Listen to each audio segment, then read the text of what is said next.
Okay, hi, hello everyone. Welcome to this Green Gold Label GGL webinar by BM Certification this afternoon for Southeast Asia time, Indonesia, Vietnam, Japan time, and good morning for attendees in the European time. My name is Bran, and I'm the program manager of GGL in BM Certification. This webinar will be your introduction to GGL or a refreshment one for the existing certified company. Today's agenda are what GGL is, what's the demand and why is it growing, the certification process step by step, how to maintain the certificate under the new 2026 GGL documentations, and the summary of latest GGL Foundation training. There will be a Q&A at the end, or you can always just drop your question in the chat and then we will address your questions by the end of the session. Or if you think your question is too specific, you can also just send me an email. Here is my contact in the screen.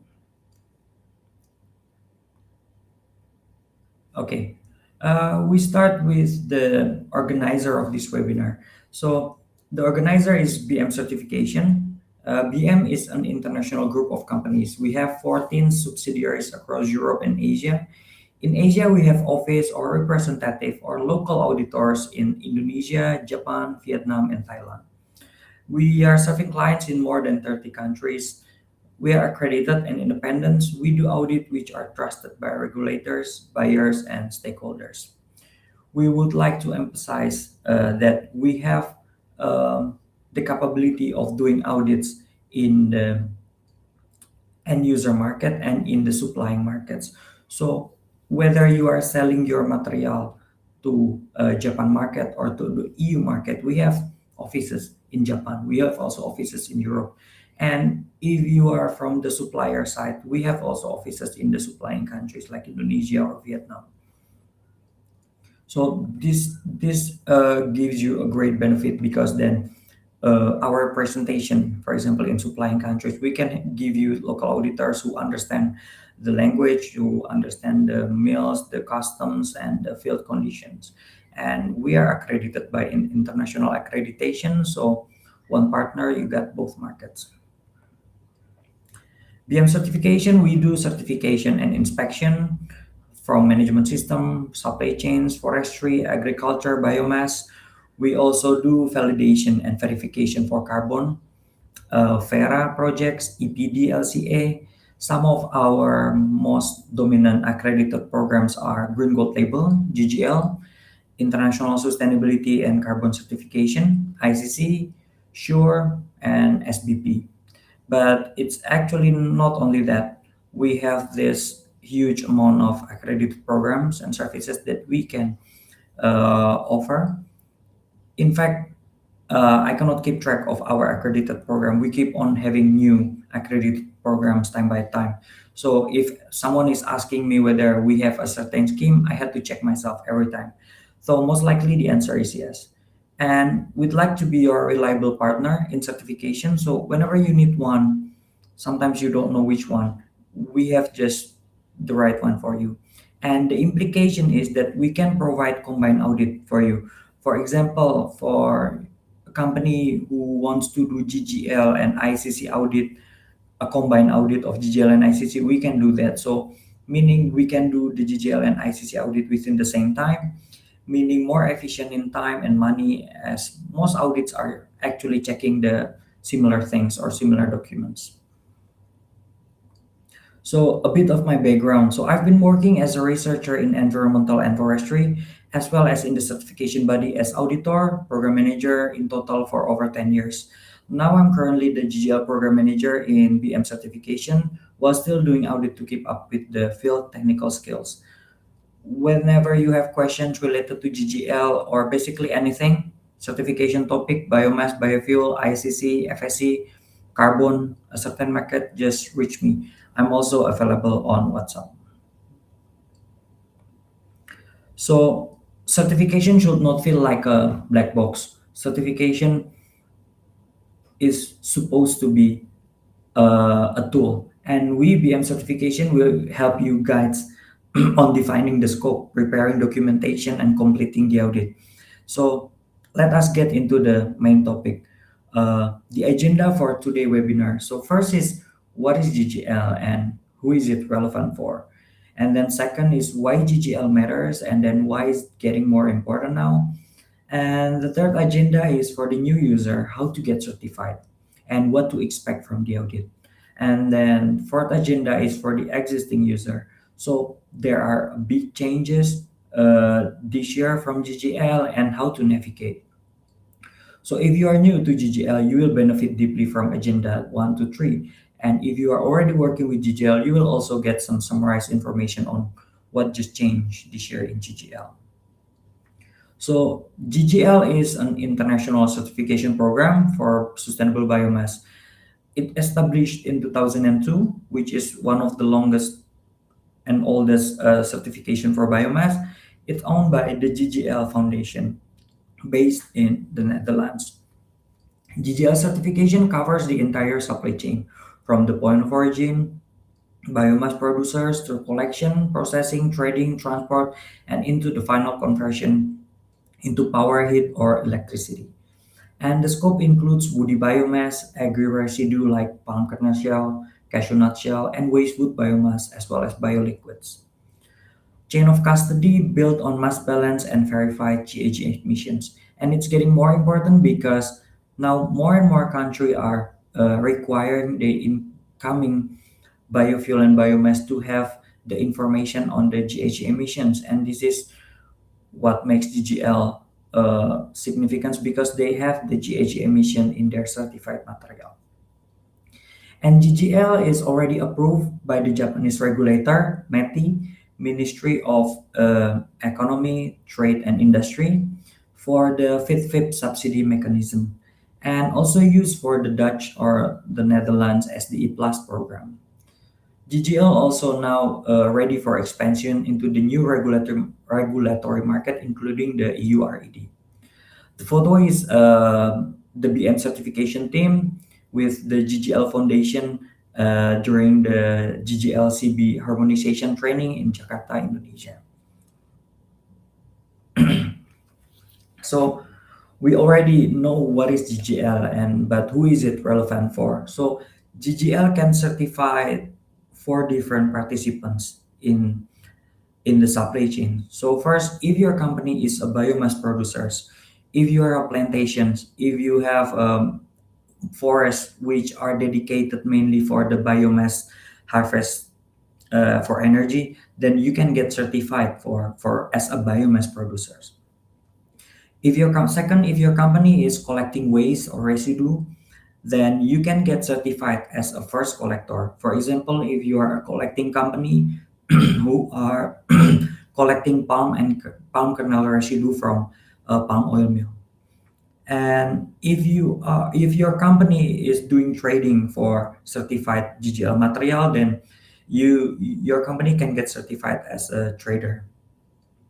End user is for the power plants or end of supply chain company who is converting the biomass or biofuel into the power and heat, like in Japan or in EU. So this is the simplified or the typical supply chain of GGL. So the first phase is the raw material. So again, it depends on your type of material that you are handling. For example, if your company is handling woody biomass, meaning the sourcing raw material is from the forest, which you plant dedicatedly for energy. And then this needs to be individually certified, and then it transported into the collection, processing, transport, and then into the power plant. So each part needs to be certified. But if your material is a waste or residue, then this first step will not need to be individually certified. I will explain in this next slide later. So each step should state and should have the information of GHG emission, because in the end, the final power plant, they need to have the information of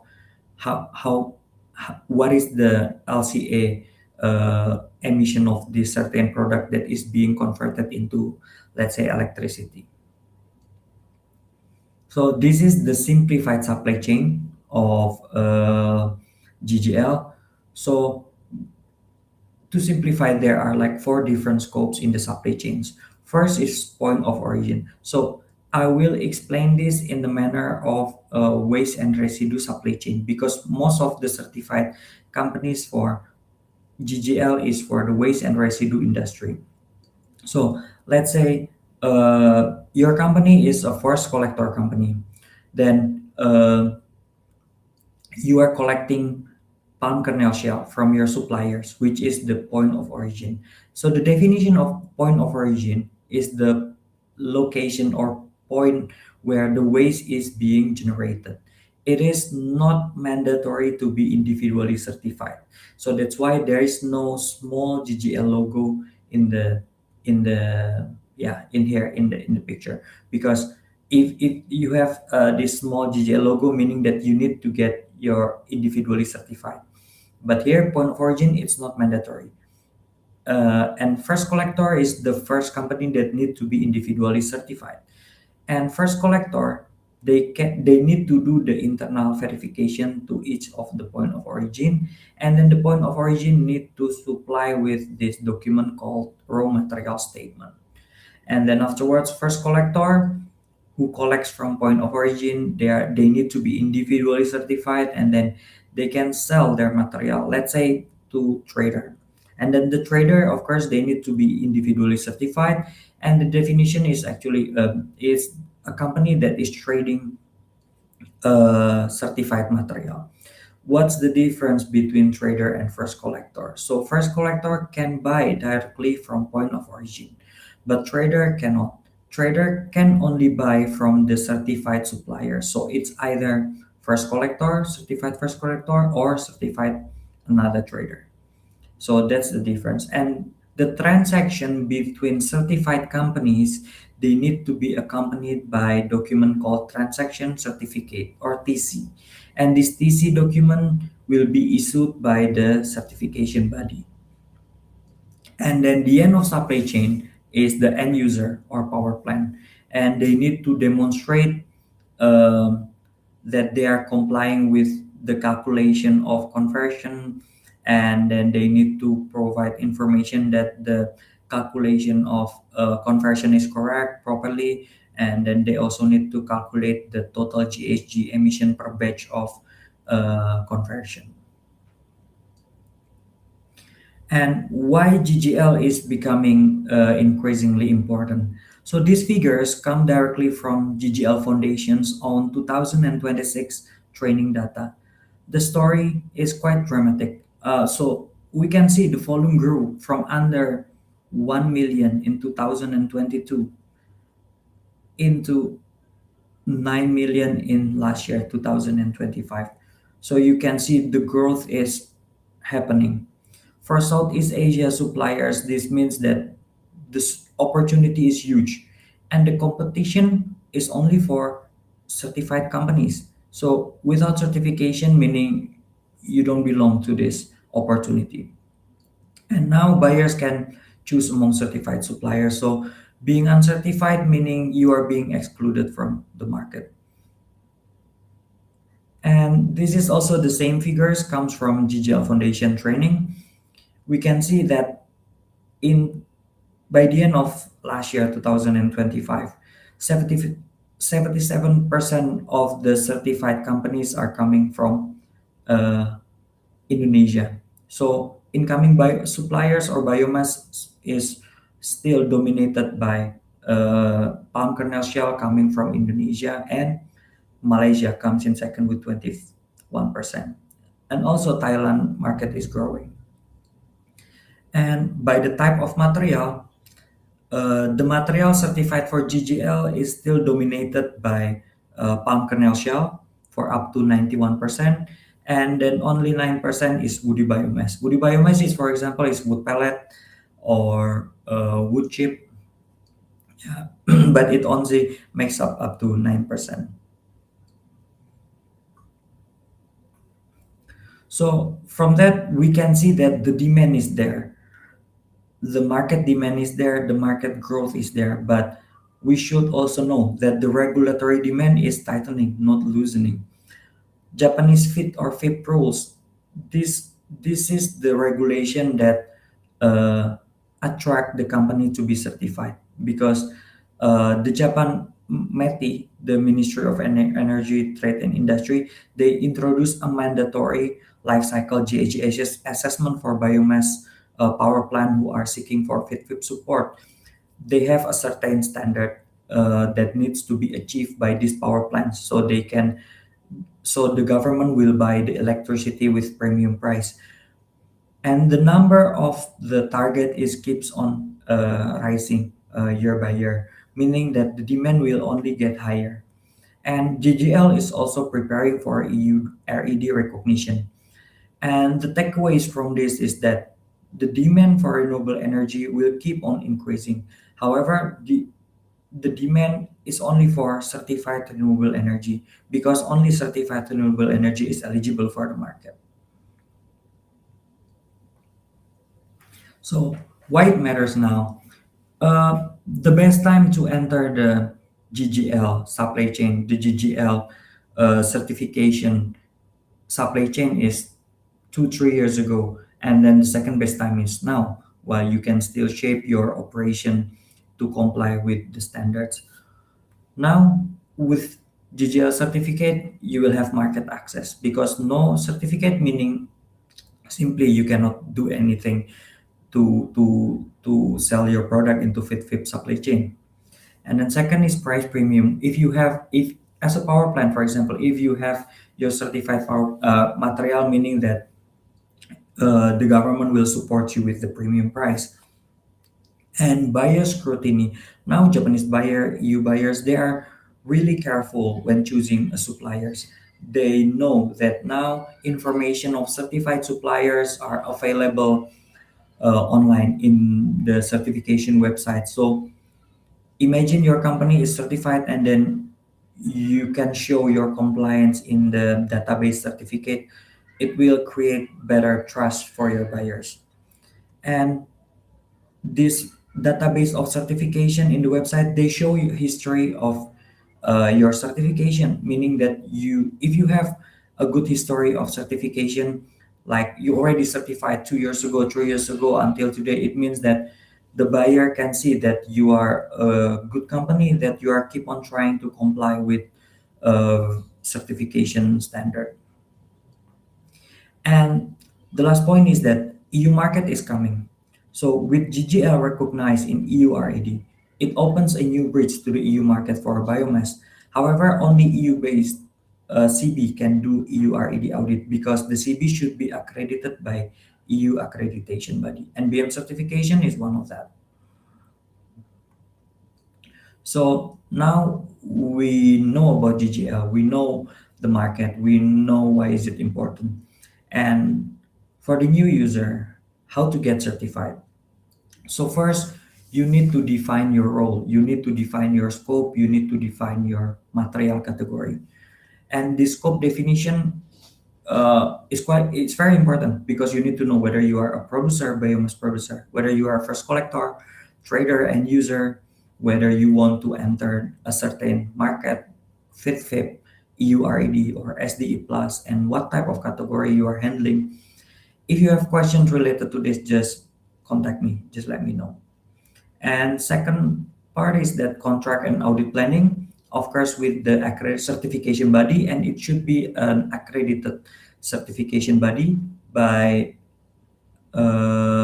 accredit by the selected accreditation body by GGL, and also it should be approved by GGL itself. So BM certification, we is one of the accredited and approved CB for doing GGL certification.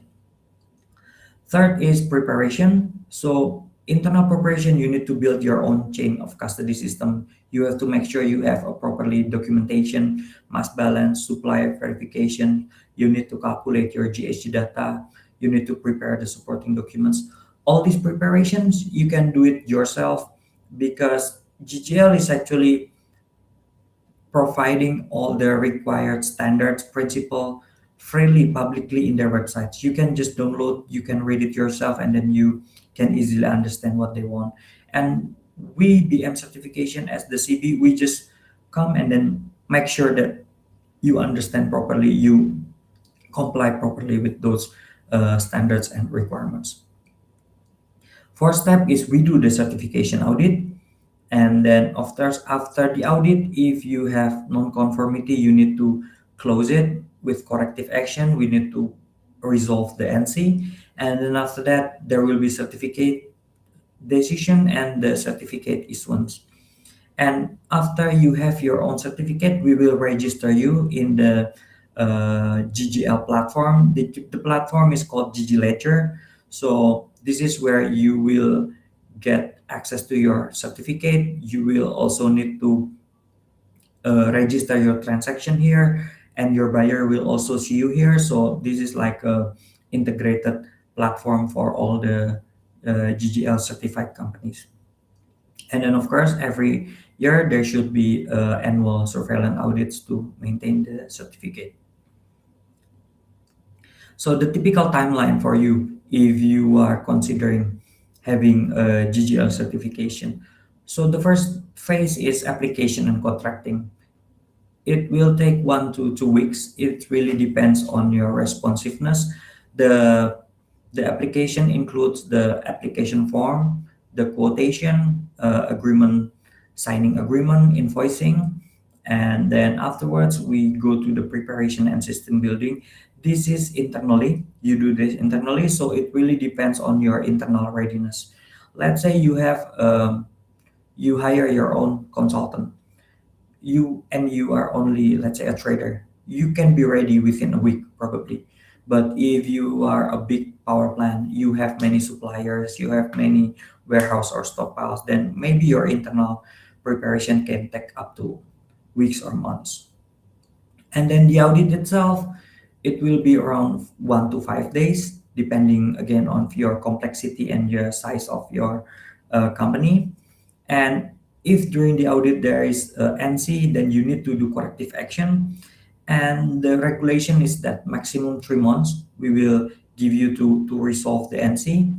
And then after, if during the audit there is no NC, then the certificate decision will take 1 to 3 weeks from the closing meeting, not even a month. So what should you expect regarding the costs and fees? So I would say there are three main fees that you should prepare for the certification. First is certification body fees or audit fees. So this is really depends on the mandates required for the audit, and mandates really depends on the size, complexity, materials of that you like to register in your audits.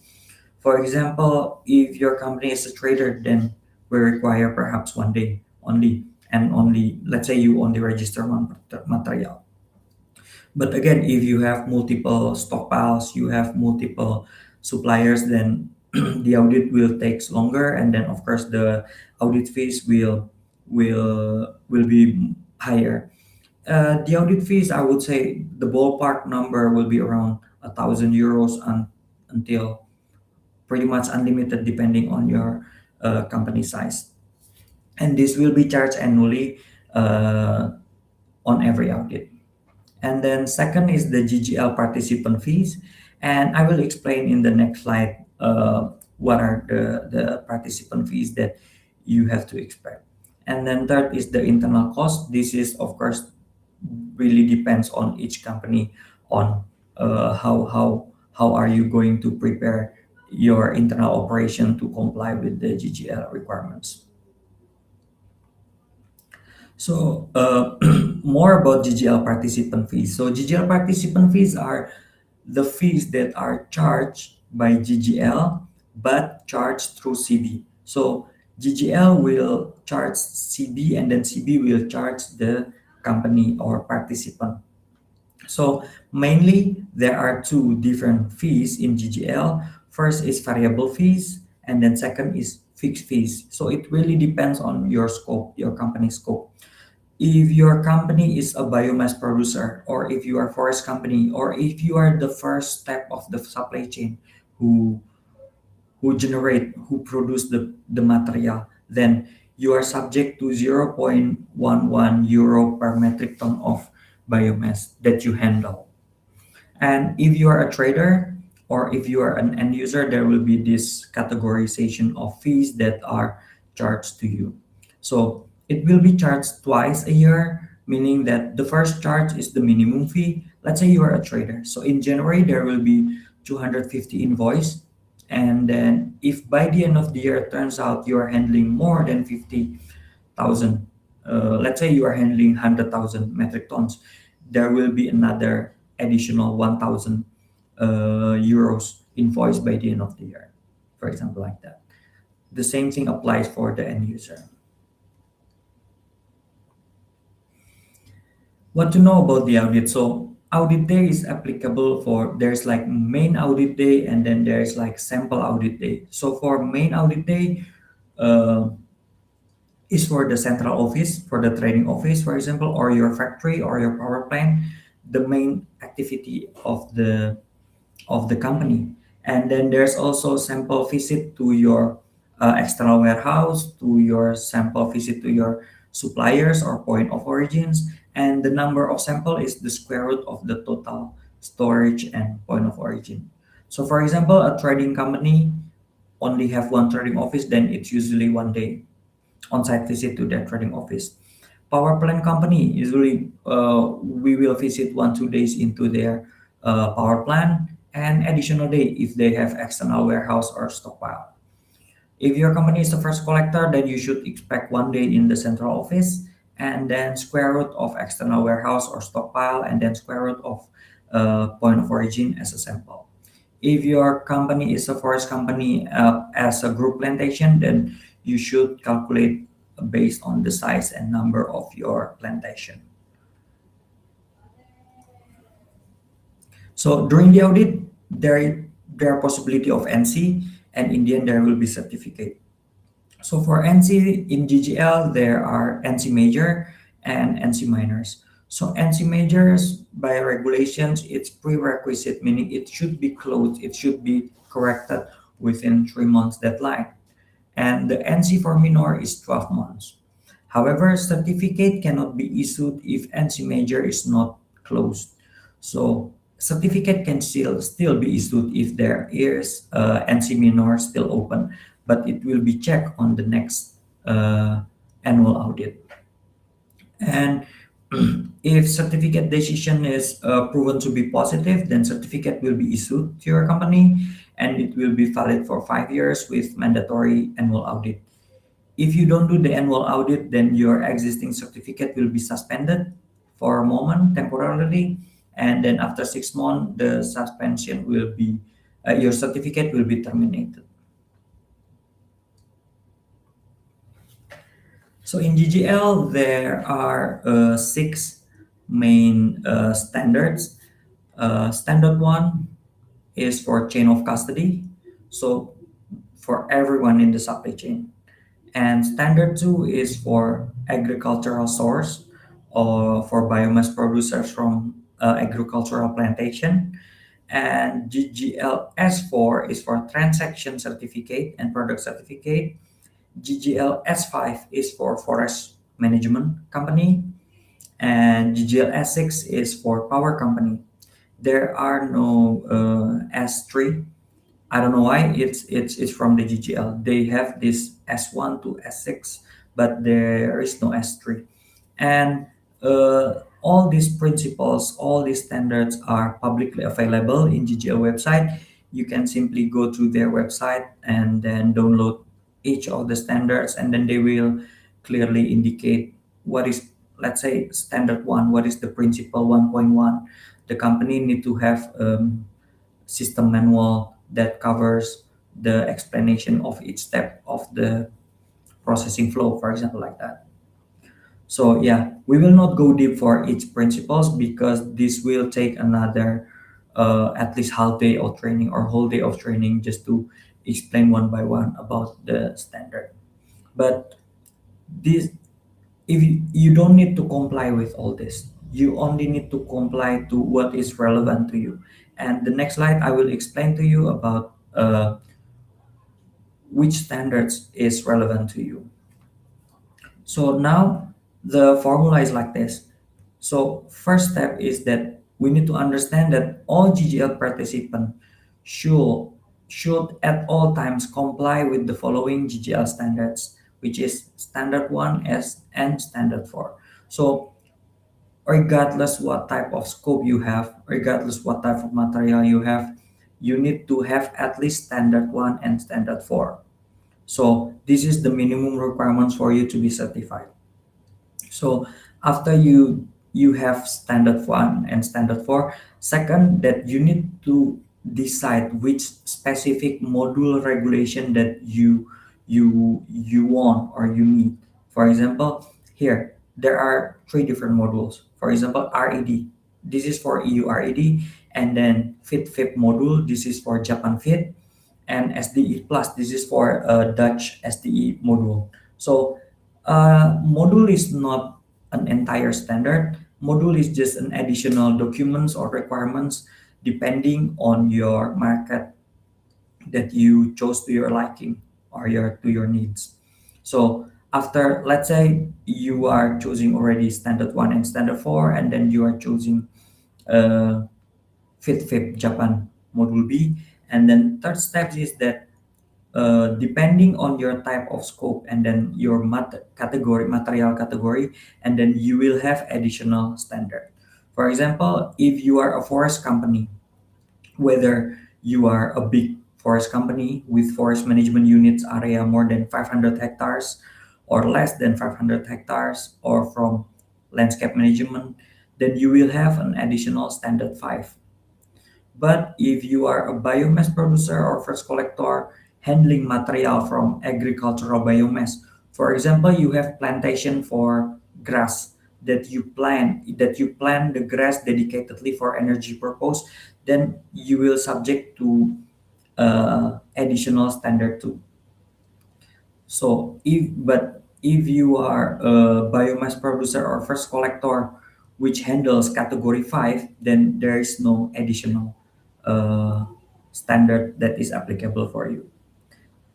Next is if you are a trader, then there's definitely no additional standard for you, regardless of what type of material you are handling. And next, if you are an end user, you are a power plant company, regardless of what type of material you are handling, you are subject to additional standard 6 uh, of GGL, because standard 6 is created dedicatedly for the power plant companies.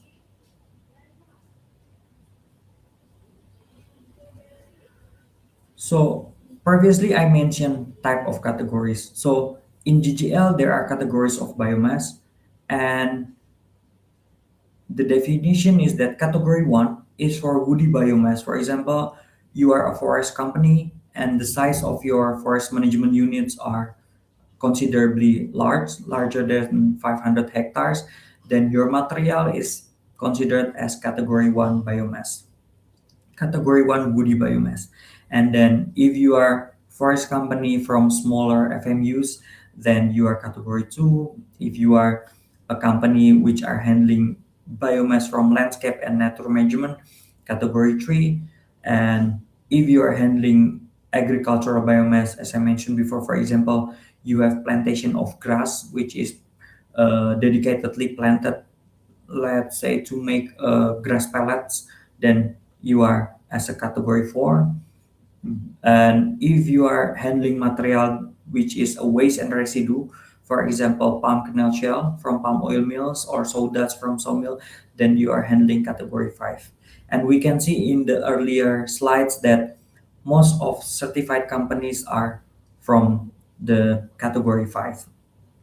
In addition to these 5 categories, in module FIT, they have additional category.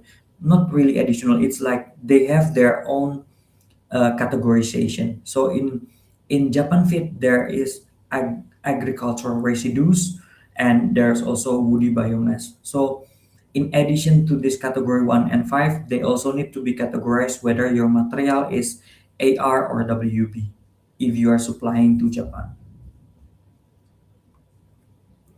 So for the existing GGL participant, let's say your company is already certified, there are a huge change in GGL standards.